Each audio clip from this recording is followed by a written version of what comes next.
மாணவர்களுக்கு மிதிவண்டிகள் வழங்குவதற்கு 193 கோடி ரூபாய் ஒதுக்கப்பட்டுள்ளது.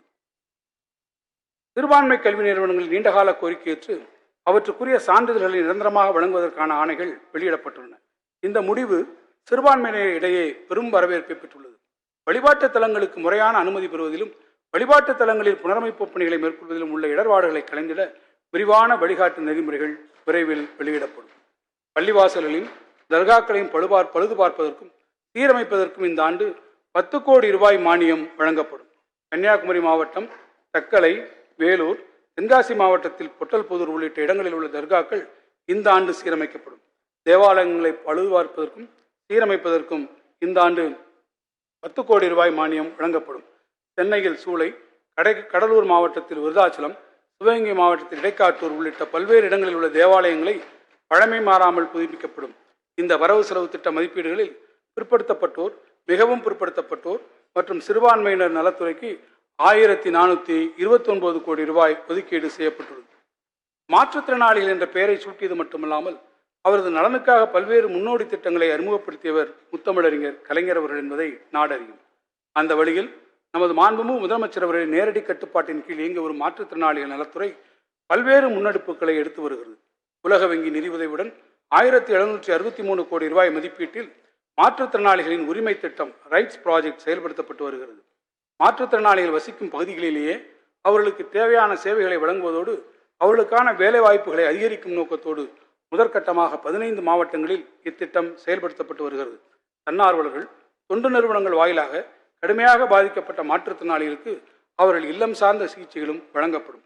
புற உலக சிந்தனையற்ற மதி இறுக்கம் ஆட்டிசம் ஸ்பெக்ட்ரம் டிசார்டர் உடையோருக்கு தொடுதிறன் சிகிச்சை, செயல்முறை பயிற்சி, இயன்முறை பயிற்சி, பேச்சு பயிற்சி, சிறப்பு கல்வி, தொழிற்பயிற்சி ஆகிய ஒருங்கிணைந்த மறுவாழ்வு சேவைகள் மட்டுமின்றி பெற்றோர் மற்றும் பராமரிப்பாளர்களுக்கான ஆற்றுப்படுத்தல் சேவை, ஆராய்ச்சி மற்றும் மேம்பாட்டு பணிகள் ஆகிய அனைத்து சேவைகளையும் ஓரிடத்திலேயே பெறும் வகையில் புற உலக சிந்தனையற்ற மதி இறுக்கம் உடையோருக்கான உயர் திறன் மையம் centre of excellence for persons with autism spectrum disorders ஒன்று 25 கோடி ரூபாய் மதிப்பீட்டில் சென்னையில் அமைக்கப்படும். இந்த அரசு பொறுப்பேற்ற நாள் முதல் கடந்த 3 ஆண்டுகளில் 1290 திருக்கோவில்களில் திருப்பணிகள் நிறைவு பெற்று குடமுழுக்குகள் நடைபெற்றுள்ளன. நாள் முழுவதும் அன்னதானம் வழங்கும் திட்டம் பழனி, திருவண்ணாமலை, திருவரங்கம், சமயபுரம் உள்ள 11 திருக்கோவில்களில் நடைமுறைப்படுத்தப்பட்டு வருகிறது. திருக்கோவில் சொத்துக்களையும் உடைமைகளையும் பாதுகாப்பதற்கு இந்த அரசு எடுத்த முயற்சிகளின் விளைவாக 6071 ஏக்கர் நிலமும் 25.34 லட்சம் சதுரடி மனைகளும் 5.04 லட்சம் சதுரடி கட்டடங்களும் திருக்கோவில்கள் வசமாக்கப்பட்டுள்ளன. இவற்றின் மொத்த மதிப்பு 5718 கோடி ரூபாய் ஆகும். மேலும் 140 திருக்கோவிலில் உள்ள திருக்குளங்களை சீரமைக்க 84 கோடி ரூபாய் மதிப்பீட்டில் பணிகள் மேற்கொள்ளப்பட்டன. இந்து சமய அறநிலையத்துறையின் பதிப்பகத்துறை மூலமாக 200க்கும் மேற்பட்ட அரிய நூல்கள் மறுபதிப்பு செய்து வெளியிடப்பட்டுள்ளன. செங்கல்பட்டு மாவட்டம் திருநீர்மலை மற்றும் மதுரை மாவட்டம் திருப்பரங்குன்றத்தில் அமைந்துள்ள திருக்கோயில்களுக்கு கம்பிவட ஊர்தி வசதி 26 கோடி ரூபாய் மதிப்பீட்டில் உருவாக்கப்படும். மேலும் 1000 ஆண்டுகள் பழமையான திருக்கோவில்களில் திருப்பணிகள் செய்திட இந்த ஆண்டு 100 கோடி ரூபாய் நிதி ஒதுக்கீடு செய்யப்படும்.